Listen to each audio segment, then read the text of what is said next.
दोस्तों नमस्कार।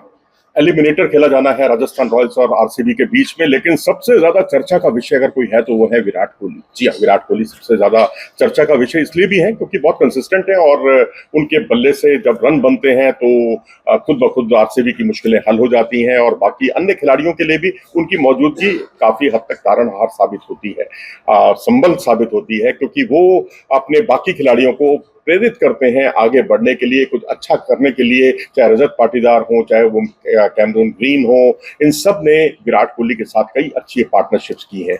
लेकिन यहाँ जो हम मुद्दा आपके सामने रख रहे हैं कि विराट कोहली को रोकने का आखिर तरीका क्या है और क्या क्या चुनौतियां होंगी विराट कोहली के लिए, क्योंकि सबसे बड़ी चुनौती तो संदीप शर्मा ही है जो उन्हें 7 बार कुल मिलाकर आउट कर चुके हैं।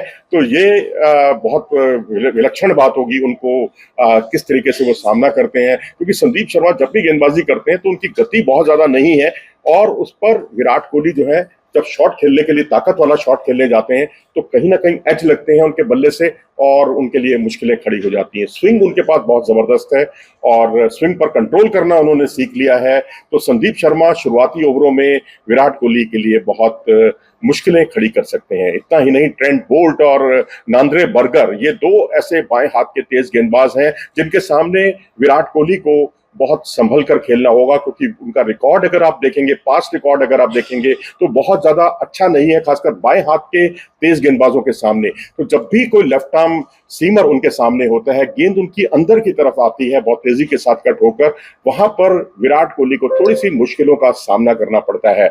इतना ही नहीं, 3 और मौके हैं जिससे आप विराट कोहली के बढ़ते हुए कदमों पर लगाम लगा सकते हैं। पहला तो ये कि आप उनको शॉर्ट पे डिलीवरीज कीजिए और शॉर्ट पे डिलीवरीज पर जब वो उसको पुल करने जाएंगे तो स्क्वायर लेग पर या फाइन लेग पर लपके जाने के उनकी संभावना बढ़ जाएगी। छक्का भी जा सकता है, उसमें रन भी जा सकते हैं काफी कुछ, लेकिन एक संभावना उनकी रहती है। और दूसरा है टेस्ट मैच की जो लेंथ है उस पर आप पूरी तरह से फोकस कीजिए, उनको आउटसाइड द ऑफ स्टंप गेंद कराइए। और क्योंकि अब वो पहले की तरह जो है टिककर खेलने वाले या गेंद को छोड़ने वाले विराट कोहली नहीं है, वो एग्रेसिव क्रिकेट खेल रहे हैं, आक्रामक क्रिकेट खेल रहे हैं। तो ऐसी स्थिति में वो उनको जितनी डॉट बॉल जाएंगी, जितना आप उनको रोकने की कोशिश करेंगे, उतना उनके आउट होने के चांसेस बढ़ेंगे, क्योंकि वो पॉइंट का फील्डर हो या कवर पॉइंट का फील्डर हो या शॉर्ट थर्डमैन या थर्डमैन का कोई फील्डर हो, वो उनको लपके जाने के लिए कोई कसर नहीं छोड़ेगा।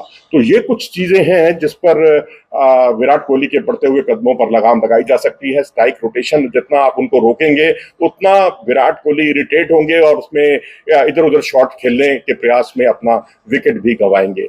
इतना ही नहीं, पिछले कुछ दिनों में हमने देखा है कि जो स्पिनर्स हैं उनके सामने वो स्लॉग स्वीप बहुत ही बेहतरीन तरीके से लगाने लगे हैं।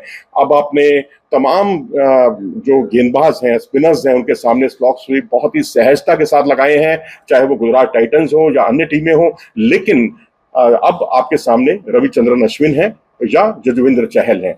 ये वो खिलाड़ी हैं जिनके सामने स्लॉग स्वीप लगाना खतरे से खाली नहीं रहेगा। और वैसे भी हम आपको याद दिला दें कि जब लीग मुकाबला हुआ था इन दोनों टीमों के बीच में, तो तब रविचंद्रन अश्विन को उन्होंने कुछ इसी तरीके से रोका था। रविचंद्रन अश्विन पर उन्होंने बहुत रुककर बल्लेबाजी की थी, टिककर बल्लेबाजी की थी, कोई अतिरिक्त जोखिम नहीं उठाया था। तो मुझे लगता है उन पर एक लगाम लगाने का एक अच्छा तरीका होगा और हो सकता है कि विराट भी अपने प्लान बी पर काम करें और दूसरे छोर के जो बल्लेबाज हैं उनको रन बनाने की पूरी छूट दें और खुद वो इनके सामने टिके रहें। अपनी राय दें मेरे पूरे इस आकलन के बारे में। आप क्या सोचते हैं कि विराट कोहली को क्या स्ट्रेटजी अपनानी होगी, क्योंकि उनके सामने बाएं हाथ के तेज गेंदबाज भी होंगे और संदीप शर्मा भी होंगे जिनके सामने वो 7 मौकों पर आउट हो चुके हैं। अपनी राय दें। नमस्कार।